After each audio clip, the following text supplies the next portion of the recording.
এই দেশের প্রয়োজনে ঢাকা মহানগরীকে পরিচ্ছন্ন করার প্রয়োজনে আজকে আবার তারা ঝাঁপিয়ে পড়েছে। সেদিন যেমনি আমাদের নেতা শহীদ রাষ্ট্রপতি জিয়াউর রহমানের স্বাধীনতার ঘোষণার মধ্য দিয়ে মুক্তিযুদ্ধের সূচনা হয়েছিল, আমাদের মুক্তিযুদ্ধ আমরা সেদিন হাতে অস্ত্র তুলে নিয়ে যুদ্ধে ঝাঁপিয়ে পড়েছিলাম। আজকেও তার সুযোগ্য সন্তান বাংলাদেশের বর্তমান প্রধানমন্ত্রী জননেতা জনাব তারেক রহমানের আহ্বানে গ্রিন সিটি ক্লিন সিটি উপহার দেওয়ার জন্য মুক্তিযোদ্ধা ভাইয়ের আবার রাজপথে নেমে এসেছে। আমি একজন মুক্তিযোদ্ধা হিসাবে, সিটি কর্পোরেশনের প্রশাসক হিসাবে আমি তাদেরকে ধন্যবাদ জানাই। আজকে মুক্তিযুদ্ধের প্রজন্ম যারা আছে তাদেরকে ধন্যবাদ জানাই। আমরা তো একদিন চলে যাব, এই মুক্তিযুদ্ধের প্রজন্ম যারা আছে তাদেরকে এই দেশের দায়িত্বভার গ্রহণ করতে হবে।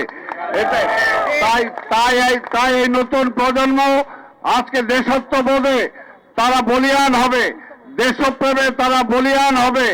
আজকে এই ঢাকা মনে রাখতে হবে, এই ঢাকা আমাদের প্রাণের ঢাকা। এই প্রাণের ঢাকাকে যদি আমরা সবার কাছে গ্রহণযোগ্য করতে চাই তাহলে আমরা সবাই বদলাতে হবে। আমরা নিজেরা যদি বদলাই তাহলে ঢাকা শহর বদলাবে।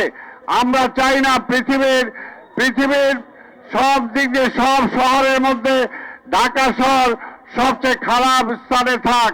আমরা চাই ভালো স্থানে, নিট অ্যান্ড ক্লিন স্থানে 1 নম্বরে ঢাকা ইনশাল্লাহ পৌঁছবে, আমরা বিশ্বাস করি।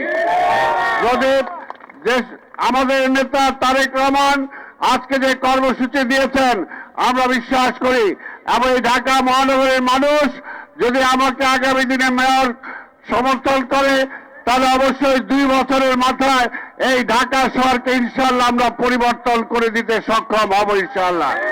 তাই আমি সবাইকে আজকের এই কর্মসূচি অংশগ্রহণ করার জন্য মুক্তিযোদ্ধা দলের সম্মানিত সভাপতি, বিশিষ্ট মুক্তিযোদ্ধা যার